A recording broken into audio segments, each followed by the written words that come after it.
Yeah, this is Chris Rossetti. I'm here with Dave Osborne from the District 9 Committee. He's the basketball chairman. We're here to talk a little bit about how the District 9 Committee came about their uh, 2025 basketball brackets that have been released. You can click on the link below to see those brackets. But I just want to kind of get into it. We'll start with 5A, but that's pretty easy. I mean, 5A, only Punxsutawney girls, they're going to play in a sub-regional against Obama Academy. So, I mean, there's really not much to talk about there. And really, the 5A boys was pretty easy, I would imagine, with Du Bois being the number one and Punxsutawney being the number two. Du Bois beat Punxsutawney twice this year. Yeah, like you said, not a lot of time spent on that. And at the end of the day, we're talking about uniform color. We're going to play that game next Thursday, find a champion, and then that winner will host Meadville. And then in 3A, the seating went the same in both boys and girls. Clearfield number one in both boys and girls. St. Mary's was number two, and Bradford was number three. Really, the to me, the one seed in both of those was pretty easy. Clearfield's girls team is having a really nice year, 15-5 through last night. A couple of really tight losses to defending state champion. Uh, Bishop Guilfoyle had a little bit of a brain freeze there for a second. And other than, and they played Du Bois Central Catholic, who we'll get into talking about a little bit here. They're the number one seed in single A. They played them in a really close game on the road. So to me, that was an easy one. The Clearfield boys, nice bounce back season for Nate Clunt and company there. Again, playing in a really difficult league in the LAJC East. So really the question becomes on the girls' side, why St. Mary's over Bradford? They split their games. Bradford's loss came when they didn't have Haley Keene. She's back healthy now. So why on the girls' side St. Mary's over Bradford? Well, we started with we just like the St. Mary's record a little better, and then who was the? I think we had might have been Punxsy that we had a nice. Did St. Mary's have a win against Punxsy? St. Mary's had the win over El County Catholic, is I think what you're thinking about. That's exactly it. We liked that win a lot, and so it just they played a very similar schedule. St. Mary's had a little better record, and that they're again, essentially what we're talking about is jersey color. And really the same thing on the boys' side. Bradford didn't have Taylor Reese for most of the year, but again, I'm going to guess it's just more a little bit about St. Mary's was just slightly better there. I'll be honest with you, that conversation went on a little longer about those two teams. Even though St. Mary's beat Bradford twice, Bradford had a lot of they had a lot of good losses. Played tight in a lot of games that you look forward and you could see them turning some of those around. Moving into the AAA brackets, we'll start with the girls. It's a 14 bracket. Carn City, Cranberry, Brookville, Montauk. To me, it seemed like it was just pretty straightforward there. Carn City been one of the better teams in District 9 all year. Cranberry, what a bounce back year for the Berries after a couple of down years. The Winter girls, a freshman, has really helped change things around for them. And then 3 and 4, Montauk's had a better season than I think some people thought coming in, but they still finished under 500. Brookville, a little bit, I think, was a game over 500. Was there a whole lot of discussion on the girl side there? And you probably wouldn't actually know because you weren't in the room. Now that I thought about it, because you're the Brookville athletic director, but I mean, what were you hearing after talking to people about that a little bit? So yeah, members of the committee that have a team that we're talking about in a classification, we kind of recuse ourselves from those conversations. And but it was clear Carn City was everyone's clear number one from what I'm hearing, and honestly, we just thought that the Brookville record was enough over Montauk's with the schedules similar in strength. That so it was Cranberry, Brookville, then Montauk. And then in the boys' side, it's a 3-team bracket, so really it was more important because a team was going to get a bye, and that bye goes to Brookville's the number 1 seed. Cranberry is the number 2 seed, and then Carn City, who just got in late with a couple of wins late in the season, in at number 3. Is it more whereas Brookville played a little tougher of a schedule than Cranberry, or is it more Cranberry had a couple of hiccups late there, do you think? I really think it was more about um, the schedule and some of the wins that Brookville had. But twice over Du Bois, and if you've seen Du Bois this year, they're a better team than their record. Um, and I don't think it was a knock on Cranberry as much as it was just some of the caliber of wins that Brookville had. Now we're going to move into double A and single A, and I think there's more because these are bigger brackets, maybe a little bit more interest in why they ended up the way they did. You've got a 5 team bracket in girls double A, led by the number 1 seed there. Red Bank Valley, yeah, the defending champion, couple times defending champion there. Keystone was number 2, Port Allegheny number 3, Kane number 4, and Brockway number 5. 5 was pretty easy. I mean, Brockway under 500 this year at 8 and 13. They were clearly going to be the 5 seed. Quick question on number 1. Obviously, those 2 teams were close in record. I think Red Bank had 1 fewer loss than Keystone. Keystone has a win over Red Bank, which a lot of people probably don't realize. Was there any discussion revolving around the fact that Keystone had beaten Red Bank, or was the body of work more important in this case? Well, I mean, obviously, at the end of the day, the body of the work carried the day. But no, it definitely had discussion, and but to be honest with you, um, more discussion in this bracket was about Port and Kane, and we felt like we were really splitting hairs trying to figure out who was the 3 and who was the 4, and that's a very important seed when it's an extra basketball game. Yeah, and I mean those teams split this year. Kane won the last one on a last second shot. Could have seen that going either way. It is important to note that as far as I believe, and if I'm wrong, let me know, that you guys did not take into consideration the NTL loss that Port Allegheny had last night. We did not. No, and the seeding is the regular season body of work. So why the decision at the end of the day to go with Port over Kane, considering Kane won the most recent battle between those 2 teams? So I'm trying to think back. We like again, Port had a really good loss against Otto Eldred late. And and I know that sounds silly, but we do look at how you compete against the very best teams in the district. Um, and I think Port split with Coudersport. Do you remember that? Um, so again, it was splitting hairs, and but again, we came down to looking at everything from how good your losses were. And I would imagine it didn't help Kane's case that they had a late loss to Brockway in there. No, that wasn't something that helped their resume either. But again, that bracket, it could be very interesting come next week. And then on the boys' side, it's an interesting bracket as well. Clarion the number 1, Red Bank's number 2, Clarion Limestone 3, Keystone 4, Coudersport 5, Port Allegheny 6. Um, Number 1 would seem to me it came down to the fact that last Friday Clarion beat Red Bank in the head-to-head there and won the KSAC regular season division title because of that. Is that really what the separation between those teams was? I think you're absolutely right. Had that result been reversed, I think these seedings would be reversed. It really did come down to that game. They had very similar records. They had very similar schedules. The body of work was similar, and but it's just hard to ignore a game that happened last week.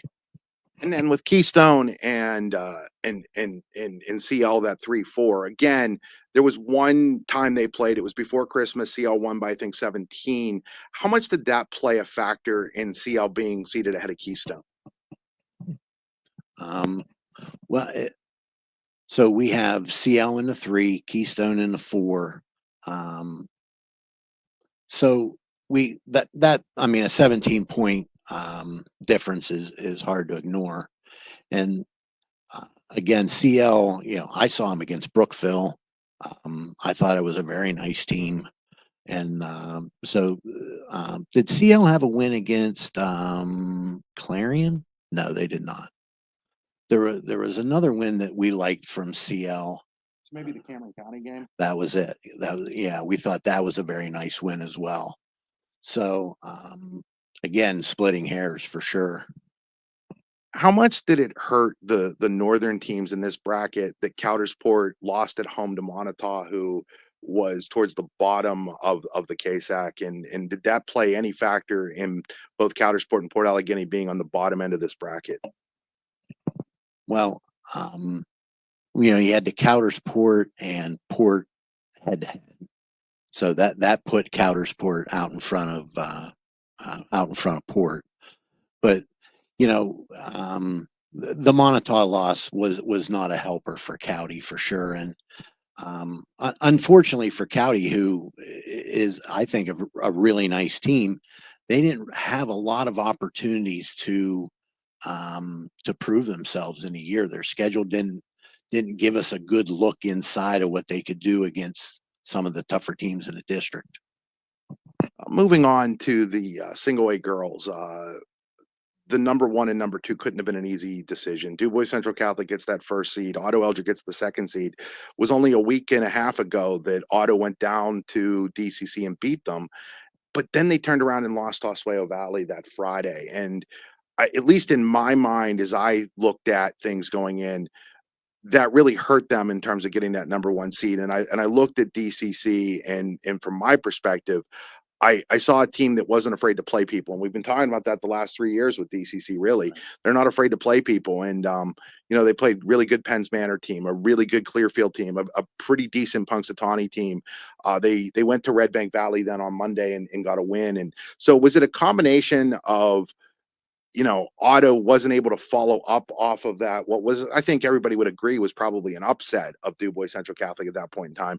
They weren't able to follow that up by winning out. And then also DuBois Central Catholic gets a big win over Red Bank Valley, who's our number one seed in 2A. Well, the body of work of DCC, DCC girls may have had more quality wins than any team we looked at today. You mentioned Penns Manor and Punxsutawney and Red Bank Valley. That just was too much. And I think that meant a lot more than the loss to Oswego did, really. Otto, you mean? Or to Otto, yeah. You've been doing that a lot.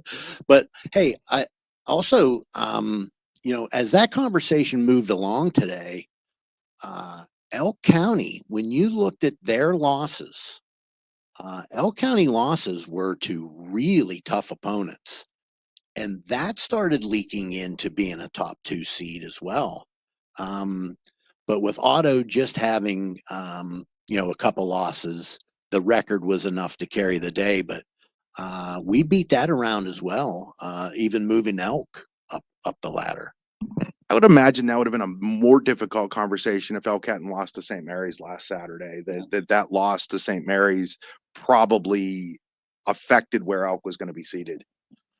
But you look at the other losses that Elk had.